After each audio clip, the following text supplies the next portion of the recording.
Le mouvement anti-vax, c'est un mouvement qui est un peu hétéroclite, mais qui regroupe des gens qui sont anti-système en général. Et puis vous avez tous ceux qui rejettent un peu le système. Finalement, beaucoup d'anti-vax sont des gens qui rejettent le système et la vaccination n'est qu'un élément parmi d'autres. AVS avec Philippe Robichon. À votre santé, ravi de vous retrouver avec mon invité ce matin, le docteur Olivier Jourdain. Bienvenue sur Beurre FM. Bonjour. Vous êtes gynécologue, obstétricien, vous exercez à Bordeaux, à Jean Villard, et vous publiez Enquête au pays des antivax chez Plomb. C'est près de chez vous d'ailleurs que le variant Delta est arrivé en France. Qu'est-ce qu'on sait un mois après son arrivée d'ailleurs ? Comment est-ce qu'il a débarqué dans les Landes ? Je n'ai pas de précision sur cette affaire, mais il y a des gens qui voyagent. On a eu, il y a un tout petit peu plus tôt, on avait eu en Dordogne un autre variant qui était arrivé. Le variant anglais était arrivé par la Dordogne, où il y a une forte population d'origine anglaise. Mais là, il y avait une explication. Et là, il y avait une explication. Ouais. Dans les Landes, c'est moins clair. Enfin, en tout cas, de ce que j'en sais. Bon, dans votre livre, vous convoquez l'histoire. C'est plus tranquille, au moins, de convoquer l'histoire. Au moins, on sait ce qui s'est passé. Mais qu'est-ce que vous faites dans un sujet pareil ? Puisque, enfin, vous l'expliquez, vous n'êtes pas un vaccinateur.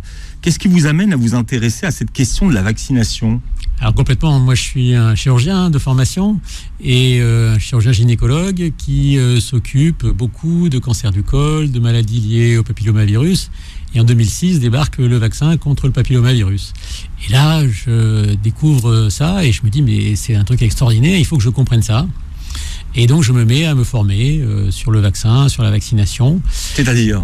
Alors je vais à Lyon faire un diplôme, j'assiste à des conférences, je lis des articles, des livres, etc.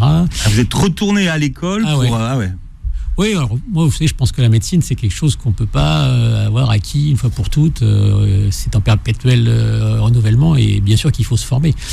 Et là, le choix de la vaccination, c'est l'idée de comprendre comment on peut protéger des patientes de maladies que je connais. Parce que pour le coup, les maladies, là, je les connais depuis le début. Donc là, on est en 2006. Ouais. Le vaccin existe depuis quelques années déjà. Alors le vaccin, il a été mis sur le marché en France en fin 2006. Oui, mais il existe ailleurs. Il existe ailleurs, absolument. D'autres pays. Il commence à sortir un petit peu, on commence à en parler. Et puis je me dis, c'est mon boulot à moi qui connaît les maladies liées à ce virus. C'est mon boulot à moi d'expliquer l'intérêt que ça a. Voilà. Qu'est-ce que vous avez appris finalement sur la vaccinologie ? J'ai appris tous les différents types de vaccins. J'ai appris le vaccin sous-unitaire. Le papillomavirus, c'est un vaccin sous-unitaire. Comment ça marche ? D'où est-ce que ça sort ? Comment on le fabrique ? Comment on fait des études ? Pour lancer un vaccin, pour le mettre sur le marché ? En quoi ça consiste ces études ? Les phases 1, les phases 2, les phases 3, dont on a parlé récemment. On est tous spécialistes. On reviendra là-dessus. Depuis la Covid, on est tous...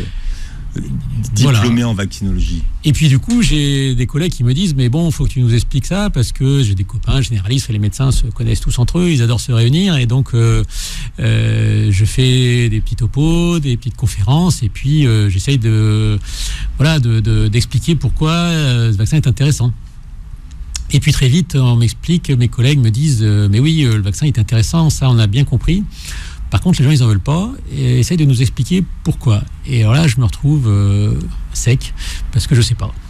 Et donc, j'essaie de trouver des gens qui savent, parce que c'est ça, quand on ne sait pas, il faut trouver quelqu'un qui sait. Je trouve des gens formidables, mais qui ne répondent pas. Bon, je pense par exemple à Émilie Karafilakis, qui est de l'équipe de Heidi Larson à Londres, ou des gens comme ça, mais qui ne répondent pas complètement à ma question. C'est des épidémiologistes, c'est des psychologues, etc. Mais du coup, finalement, j'essaie de travailler, et puis j'ai une amie qui organise des congrès qui me dit, tu sais, là, dans 6 mois, le vaccin papillomavirus, ça t'intéresse, le mouvement anti-vax t'intéresse, donc je t'ai mis un topo, et tu vas faire le topo sur le sujet. Avec 6 mois quand même d'avance pour que je puisse travailler un peu, et là, je pars de zéro, parce que c'est un sujet que je connais pas. Donc je travaille. C'est les mouvements anti-vax. Sur les mouvements anti-vax. Ouais. Alors je commence là aussi. Alors là, je pars de rien parce que là, il n'y a pas de diplôme sur le mouvement anti-vax, ça n'existe pas. En tout cas, je l'ai pas trouvé. Et donc je commence à travailler, à lire beaucoup, bien sûr, à me balader aussi sur Internet, sur les réseaux sociaux, et à essayer de comprendre. Et puis je me dis, pour comprendre quelque chose, il faut connaître son histoire, il faut connaître les origines, il faut remonter au début, parce que sinon, on va pas y arriver. Donc, je me remets dans les bouquins d'histoire de la médecine, dans les histoires du vaccin. Il y a d'excellents livres qui sont des encyclopédies remarquablement faites et je découvre beaucoup de choses. Et puis, j'essaye pas de le simplifier, mais en tout cas de le synthétiser pour pouvoir le présenter à des soignants qui ne sont pas forcément spécialistes et qui ne sont pas destinés à le devenir, mais simplement pour qu'ils aient une forme d'acculturation à ce thème. Donc finalement, vous êtes confronté à la résistance anti-vaccinale, comme on appelle ça, et vous voulez comprendre pourquoi. Puisque vous avez commencé à vous intéresser au vaccin, papillomavirus, qu'est-ce que vous avez compris de la résistance, sur quoi elle fonctionnait à l'époque, en 2006 ? Parce qu'il y avait un argument que la France a utilisé, qu'aucun autre pays dans le monde avait utilisé. Oui, alors le problème du papillomavirus, c'est que c'est une infection sexuellement transmissible et avec tous les enjeux psychologiques et sociétaux qui sont autour des MST. Ce qui est différent de toutes les autres vaccinations qui touchent des maladies infectieuses qui n'ont pas de rapport avec la sexualité. Donc oui, derrière ça arrivent les recommandations qui commencent, et ça c'est franco-français, à dire il faut demander aux jeunes filles à 16 ans avec leur mère qui est à côté si elles ont déjà eu des rapports sexuels. Je vous laisse imaginer les situations que ça peut produire dans un entretien de consultation. Et du coup, on attache à ce vaccin un aspect genré qui lui colle toujours à la peau d'ailleurs. Ce vaccin est toujours un peu pénalisé par ça. Aujourd'hui, on en est où, la vaccination d'ailleurs? Alors aujourd'hui, presque 15 ans après. Alors, la France est dans les derniers élèves de la classe, très clairement. Ça remonte quand même un petit peu. On a dépassé 30% de couverture vaccinale dans les dernières promotions, mais c'est très insuffisant. Et enfin, les recommandations sont devenues cohérentes, c'est-à-dire que maintenant, on vaccine à partir de 12 ans les enfants, quel que soit leur sexe, les garçons comme les filles. Mais qui était à l'origine de cette opposition? Est-ce que ça, vous l'avez compris à l'époque? Oui, alors le mouvement anti-vax, et je l'ai compris surtout a posteriori, c'est un mouvement qui regroupe, qui est un peu hétéroclite, mais qui regroupe des gens qui sont anti-système en général, et avec différentes formes. Bon, mais par exemple, alors je vais pas lui faire de pub, mais enfin, vous avez des joyeux, vous avez des montagnais qui sont des gens qui sont très clairement des catholiques traditionnalistes et qui le revendiquent, qui sont dans la manif pour tous, qui sont contre l'IVG, qui sont enfin des gens qui sont dans cet état d'esprit-là. Et je pense que l'idée d'un vaccin contre une MST, c'est quelque chose qui les heurte, et donc qui les rend extrêmement virulents. Bon, et puis vous avez tous ceux qui rejettent un peu le système, et ça je l'explique après dans le livre, c'est que finalement beaucoup d'antivax sont des gens qui rejettent le système, et la vaccination n'est qu'un élément parmi d'autres. Mais on n'a pas vraiment un début de savoir qui vraiment est à l'origine finalement du rejet à l'époque. Non, il n'y a pas un individu qui a lancé. En France, il y a une ligue, alors une ligue contre la vaccination qui s'appelle la Ligue pour la liberté de la vaccination, mais qui sont clairement des opposants purs et durs à tous les vaccins, qui sont extrêmement actifs, et qui organisent leur action sur les réseaux sociaux, dans les réunions publiques. Et alors, il y a quelques noms, vous les trouverez sur Internet, vous les trouverez aussi dans le livre, mais je n'ai pas identifié de leader clairement auto-revendiqué. Bien, alors on va parler de deux concepts ce matin, la résistance vaccinale et l'hésitation vaccinale. Pourquoi est-ce que c'est important de bien faire la distinction entre les deux? Je crois que c'est fondamental. La résistance vaccinale, c'est ce qu'on vient d'évoquer, c'est des gens qui sont des militants, qui sont opposés philosophiquement, politiquement à la vaccination au sein d'un contexte beaucoup plus large.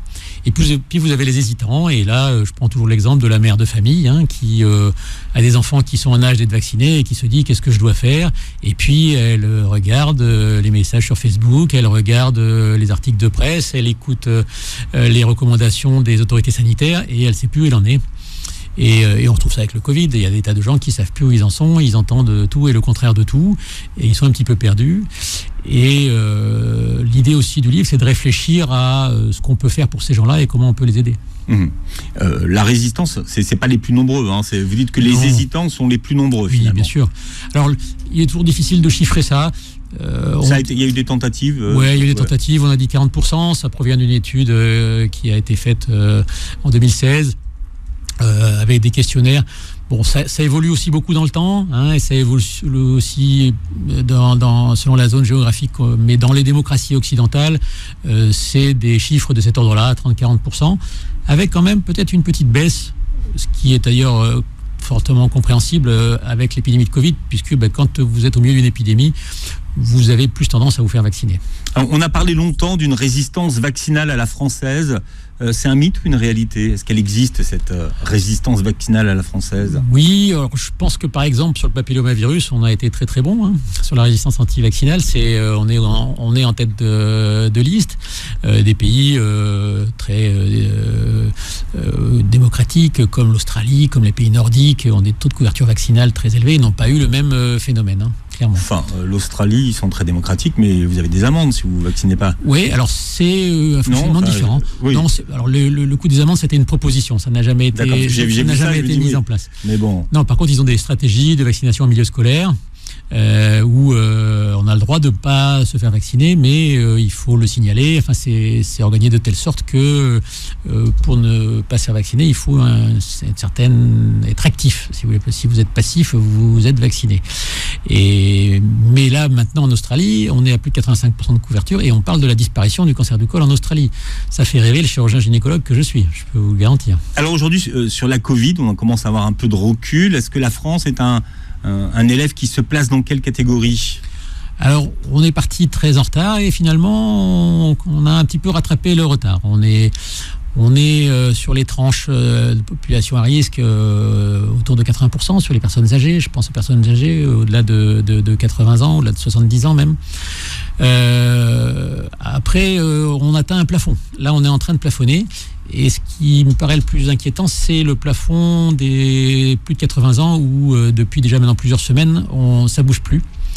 Et avec les nouveaux variants, il semble quand même que 80%, ça ne soit pas suffisant pour avoir une protection collective suffisante et surtout pour éviter la saturation du système de soins.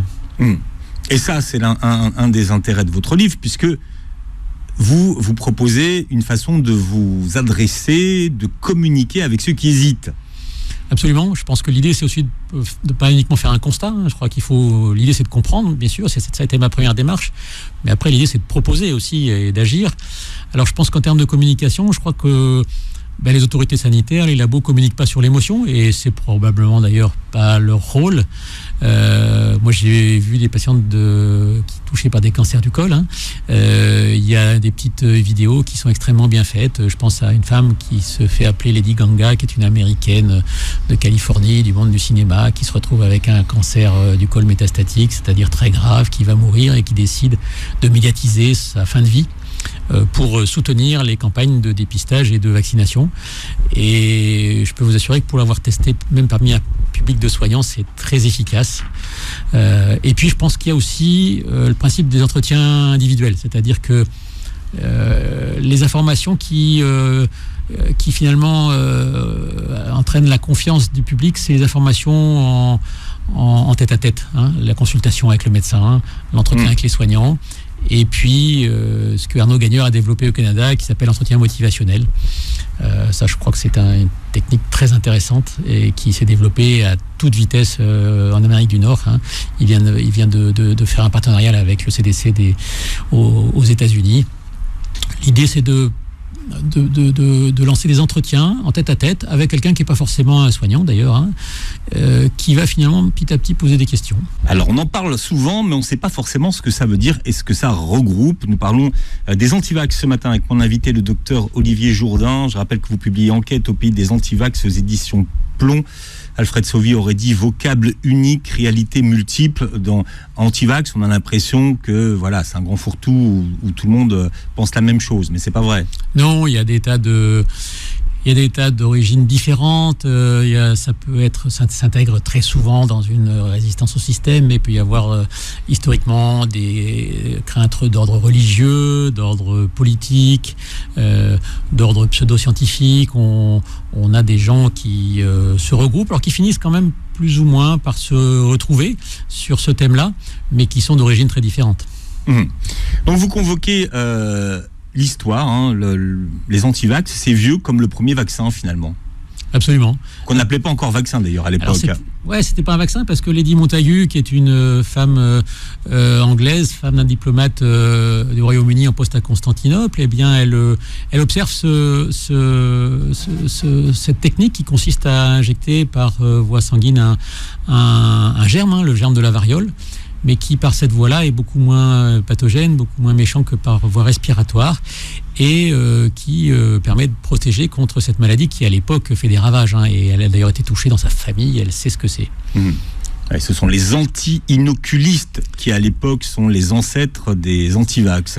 Absolument. Alors elle revient en Europe, elle traverse toutes les grandes courses européennes, elle est dans le monde politique de l'époque, et elle se heurte à son retour au Royaume-Uni à des résistances d'ordre religieux, puisque elle ramène ça de Constantinople, c'est-à-dire d'un monde qui est islamique, et en plus c'est une femme, donc il est inhabituel qu'une femme vienne avec en essayant d'imposer une nouvelle technique.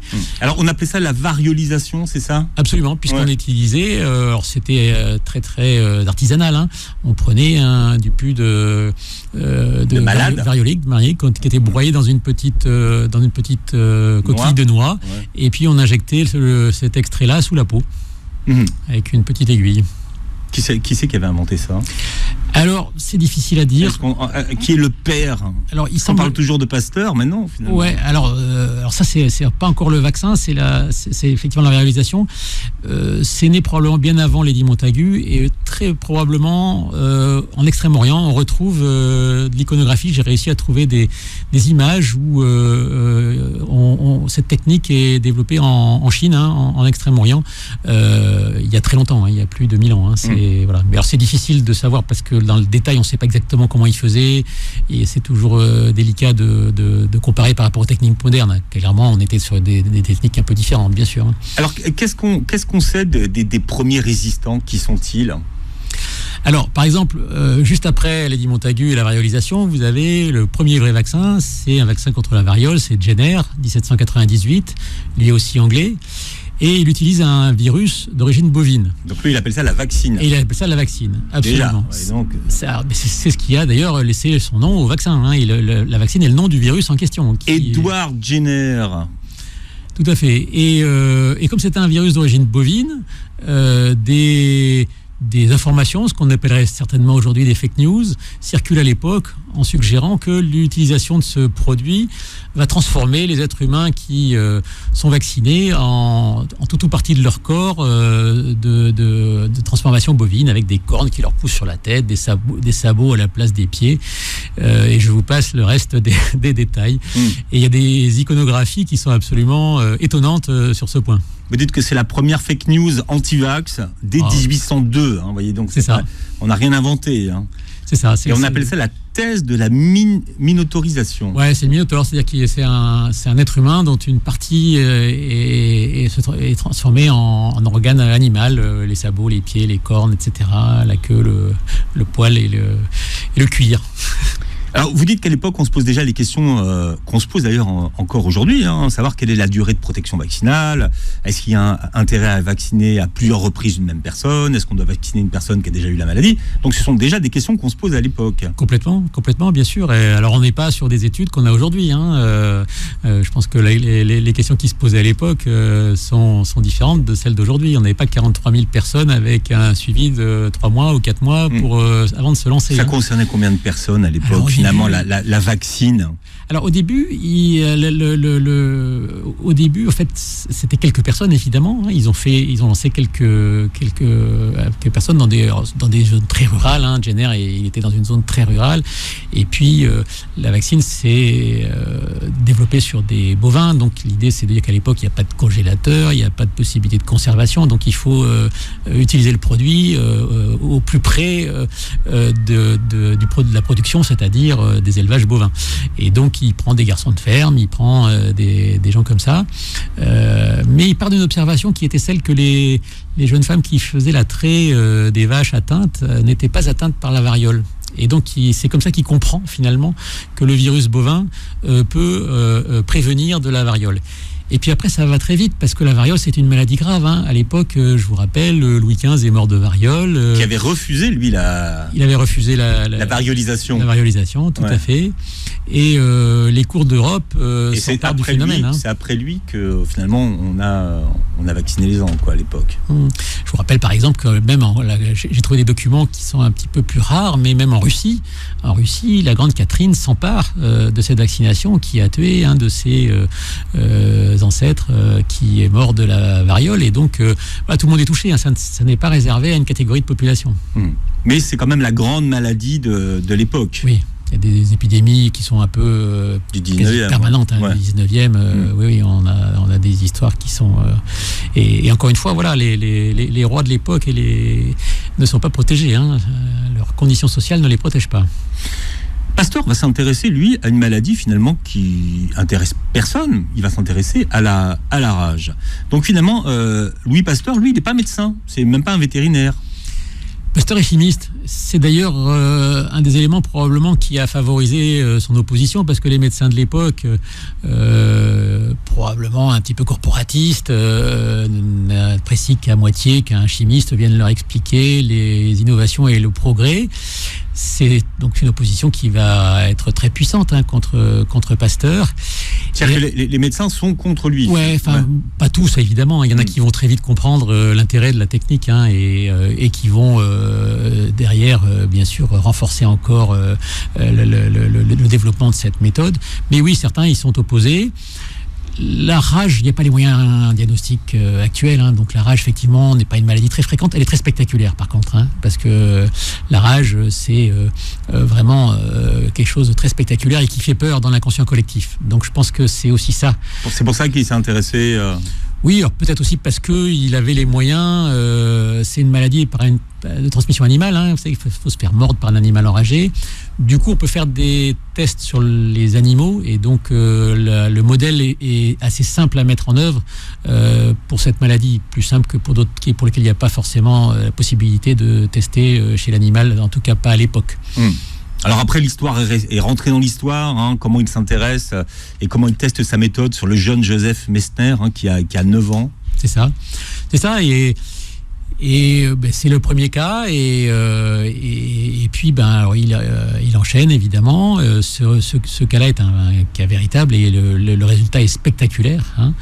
Qui avait été mordu. Le jeune Messner avait été mordu par un chien. Il avait été mordu, et bien sûr, il faut les faire vite dans ce cas-là, parce que l'idée, c'est pas une vaccination préventive, c'est une vaccination en sachant qu'on est contaminé par une morsure d'un animal enragé. Et à ce moment-là, il faut se dépêcher de se faire vacciner avant que le véritable virus lui-même se mette à se développer et à entraîner une maladie. Donc il faut aller très vite. Et c'est pour ça qu'il y a quelques échecs, parce que quand on arrive trop tard, si la maladie a déjà fait trop de dégâts, la technique n'est plus efficace. Mais ça fonctionne, et sa réputation atteint très vite des sommets, et les gens viennent de très très loin pour le voir. En quoi est-ce qu'il va révolutionner la vaccination, Pasteur ? Alors, il invente finalement l'inactivation du virus. C'est-à-dire que le principe est d'utiliser un virus vivant, un vrai virus, mais avec des animaux qui vont être sacrifiés, bien sûr, et qu'on va traiter avec des produits qui vont inactiver le virus. Et c'est le premier virus inactivé de l'histoire. C'est la première fois qu'on utilise, Jenner, pour la variole, utilisait un virus d'origine bovine, mais qui était un virus vivant, tout à fait actif ouais. et qui, chez l'homme, n'entraînait pas ou peu de réactions pathologiques. Et vous parlez du plus féroce détracteur de Pasteur, hein, le docteur Michel Piter, déjà à l'époque farouche opposant. Alors Michel Piter, effectivement, est un farouche opposant et il se retrouve avec une opposition également politique, hein, avec Henri Rochefort, qui est un communard, qui est le rédacteur en chef de l'Intransigeant, un journal de l'époque qu'on qualifierait aujourd'hui d'extrême gauche, hein, qui est opposant à l'Empire. Pasteur est un homme de l'Empire, il est soutenu y compris financièrement par l'impératrice, ouais. hein, et il va fonder grâce à ses subventions, l'Institut Pasteur, hein, qui existe bien sûr toujours, hein, et donc il y a une opposition politique qui est déjà à l'époque est très vive. Et c'est à cette époque que naît la Ligue universelle des anti-vaccineurs en 1880. Absolument, et ce sont des gens qui déjà à l'époque sont très militants, très organisés, avec des anecdotes absolument incroyables, hein. Il y a déjà, vous avez par exemple Marie Huot qui est médecin, qui sont des gens qui sont extrêmement motivés, qui utilisent des techniques alternatives, y compris une certaine forme d'ésotérisme, hein, et qui luttent contre Pasteur. Et il y en a même une qui va lui jeter un sort devant son laboratoire, hein. Et là l'histoire est incroyable parce qu'elle finit par mourir de la tuberculose qu'elle aurait attrapée devant le laboratoire en passant ses nuits dans le froid et l'humidité. Mais oui, il y a des anecdotes qui sont extraordinaires. Et aujourd'hui, c'est le docteur Olivier Jourdain qui est avec nous, qui publie Enquête au pays des antivax aux éditions Plomb. À noter que vous avez travaillé sur le sujet bien avant la Covid, hein. Absolument, l'actualité m'a complètement rattrapé. Vous avez été rattrapé par l'actualité. Comment est-ce qu'on peut étudier l'impact religieux sur la confiance vaccinale ? Alors, dans toutes les grandes religions, on s'aperçoit que les extrémistes, les intégristes sont tous opposés à la vaccination. Sous le prétexte très simple, ça va contre la volonté de Dieu, hein. On le retrouve chez les catholiques, chez les musulmans, chez les juifs. Toutes les grandes religions ont cette frange d'anti-vax. Ce qui n'empêche pas, par ailleurs, dans toutes ces religions, d'avoir des gens qui organisent des associations caritatives pour faire des campagnes vaccinales dans les pays en difficulté, etc. C'est deux choses différentes. Mais oui, dans toutes les religions, les intégristes sont opposés à la vaccination. Mais est-ce qu'il y a des études qui sont faites finalement pour corréler la religion et la résistance à la vaccination ou l'hésitation à la vaccination ? Oui, alors par exemple, vous avez un des derniers exemples, c'est le Nigeria, hein. Au Nigeria, il y a eu Boko Haram qui a ils ont pas proposé d'éviter de les faire vacciner. Il y avait des violences il y avait des agressions contre les équipes de vaccinateurs et aussi parfois même contre les populations vaccinées. Donc là, on n'est pas dans la poésie, hein. Mmh. Qu'est-ce que le vaccin contre l'hépatite B va changer, finalement ? Alors, le vaccin contre... En quoi est-ce que ça marque un tournant ? Le vaccin contre l'hépatite B, on est en 1979, et c'est le premier vaccin sous-unitaire, c'est-à-dire qu'il n'y a pas de virus là-dedans, c'est uniquement des fragments de virus. Donc ça, c'est vraiment une grande innovation. Et puis, il y a l'histoire de la sclérose en plaques. On vaccine les adolescents à l'époque et beaucoup de jeunes filles qui sont vaccinées, parce que c'est l'âge de la sclérose en plaques, hein, développent plus ou moins rapidement après une sclérose en plaques et un doute s'installe. Et un doute s'installe au point que ça remet en cause les campagnes vaccinales. Alors avec le temps, on va pouvoir démontrer sur le plan scientifique qu'il n'y a pas de rapport de cause à effet, que ce sont juste des coïncidences. Et d'ailleurs, pour le coup, on change la stratégie vaccinale. Au lieu de vacciner les adolescents, on va vacciner les jeunes enfants, ce qui évite justement d'être confronté à cette histoire de coïncidence. Mais quand même, un doute persiste. Et dans l'esprit public, y compris juridique, on va avoir...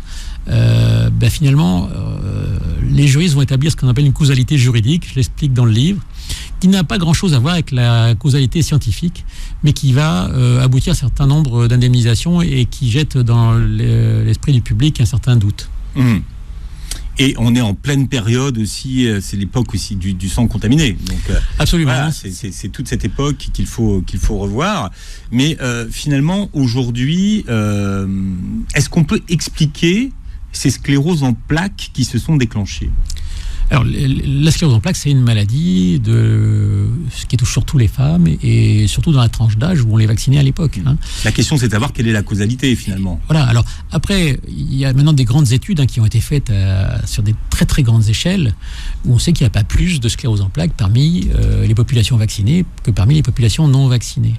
Mais moi, je crois qu'il faut comprendre, la mère d'un enfant qui se fait vacciner et qui, quelques semaines après, développe une maladie, que ce soit la sclérose en plaques ou n'importe quelle autre maladie. Moi, je serais à la place de cette mère, je me poserais aussi des questions, et c'est normal de se poser des questions. Mais je crois qu'aujourd'hui, maintenant, on a les réponses. On a le droit de se faire vacciner et, en sortant dans la rue, de se faire renverser par un bus. C'est pas à cause de la vaccination. On est, avec la sclérose en plaques, on est sur des phénomènes à peu près du même ordre. Mmh. Vous parlez des hésitants, donc vous opposez pas. Vous dites que parmi les antivax, donc il y a les résistants et les hésitants, vous les distinguez, et vous dites que finalement, ces hésitants, c'est ceux sur lesquels on peut agir aujourd'hui au niveau des campagnes de sensibilisation et de communication pour pouvoir se faire vacciner. Finalement, vous êtes un observateur. Quand vous regardez les campagnes de communication autour de la vaccination, qu'est-ce que vous en pensez ?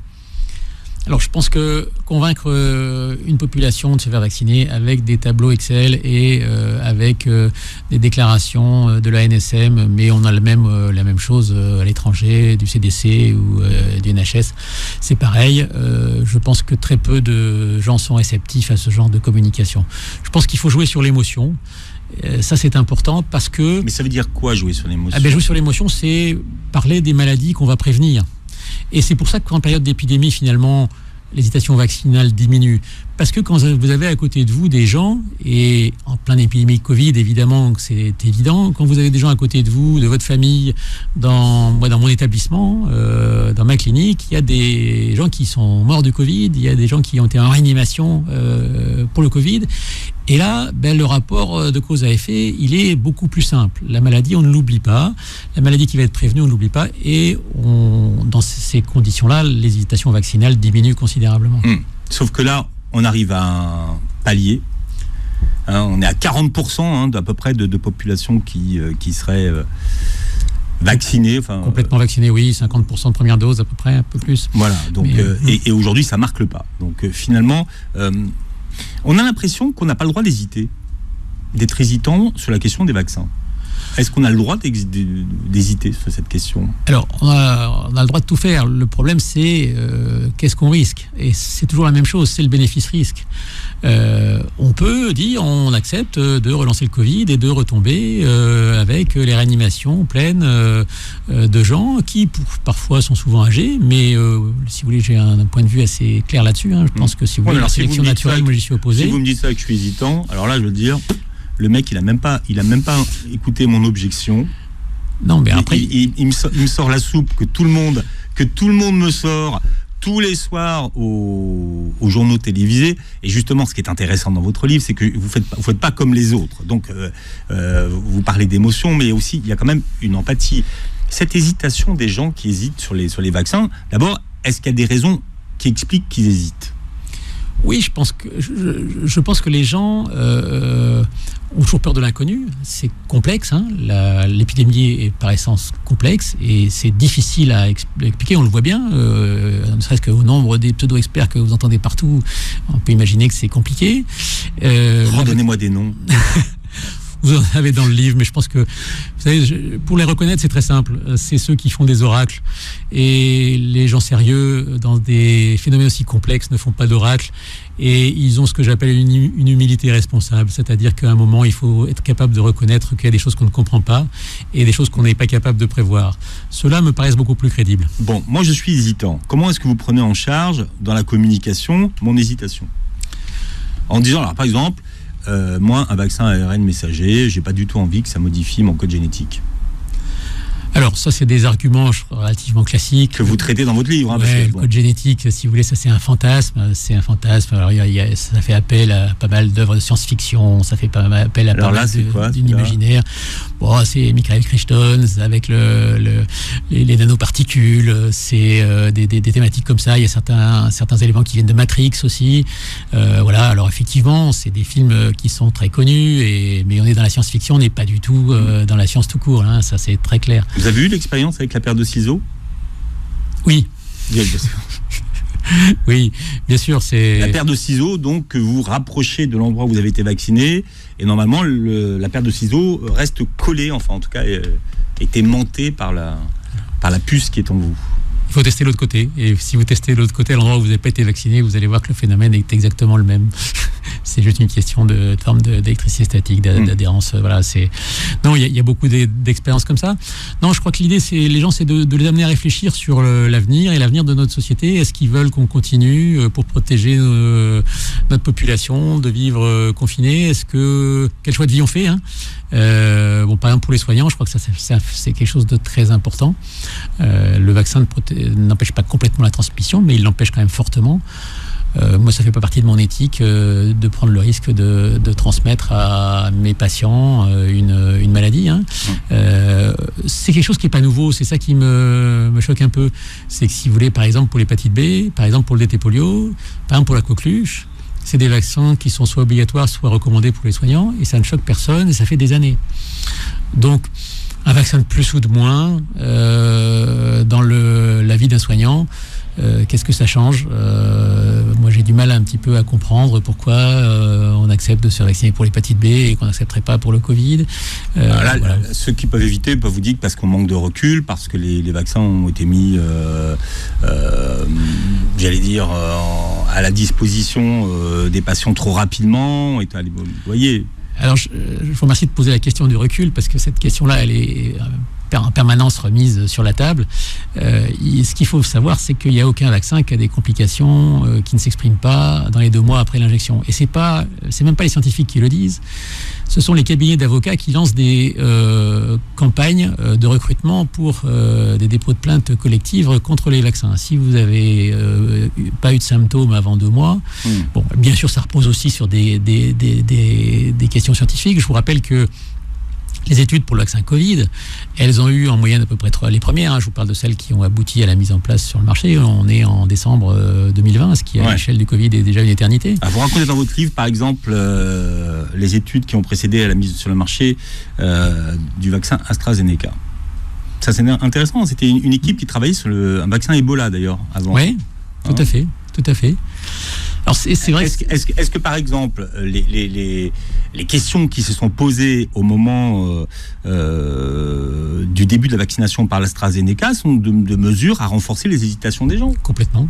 Moi, je pense qu'il y a eu, on le sait, on ne va pas prendre tout dans le détail, mais il y a eu une petite erreur à un moment sur quelques centaines de personnes qui ont eu une erreur de dose. Ça, je pense que c'est de nature à créer une inquiétude.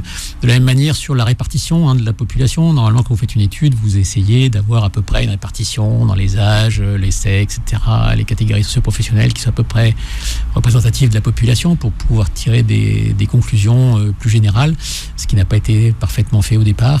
Donc oui, quand une étude est mal montée, ça peut entraîner ça peut renforcer l'hésitation. Vous expliquez dans votre livre comment fonctionnent les antivax, quels sont les réseaux qu'ils utilisent. Aujourd'hui, si vous deviez conseiller par exemple le gouvernement français pour sa campagne de communication pour inciter les gens à aller se faire vacciner, qu'est-ce que vous lui conseilleriez ? Sur quel réseau aujourd'hui il faut communiquer ? Sous quelle forme ? Alors je crois qu'il faut être présent sur les réseaux sociaux, il faut être présent dans les médias, mais je pense que pour entraîner la conviction des hésitants, rien ne remplacera jamais l'entretien individuel avec un soignant, et toutes les études le montrent. C'est par ça que les gens sont le plus facilement convaincus, et c'est dans leurs soignants, en entretien individuel, à qui ils font confiance, qu'on arrive à les convaincre. Même si les campagnes, il faut bien sûr les faire, et je crois que c'est important. On a évoqué un certain nombre d'éléments, mais je pense que l'on emportera la conviction surtout par les entretiens individuels avec les soignants. Bien. Et le reste sera bientôt de l'histoire, finalement. Alors, enquête au pays des antivax, vous êtes replongé un petit peu dans cette histoire des hésitations vaccinales à travers les siècles. Votre livre sort chez Plomb. Merci d'avoir été avec nous, docteur Olivier Jourdain, ce matin. Je rappelle que vous réécoutez l'émission en podcast sur beurrefm.net et que vous voyez la captation de cette émission sur notre chaîne YouTube. Et passez une très belle journée santé sur Beurre FM.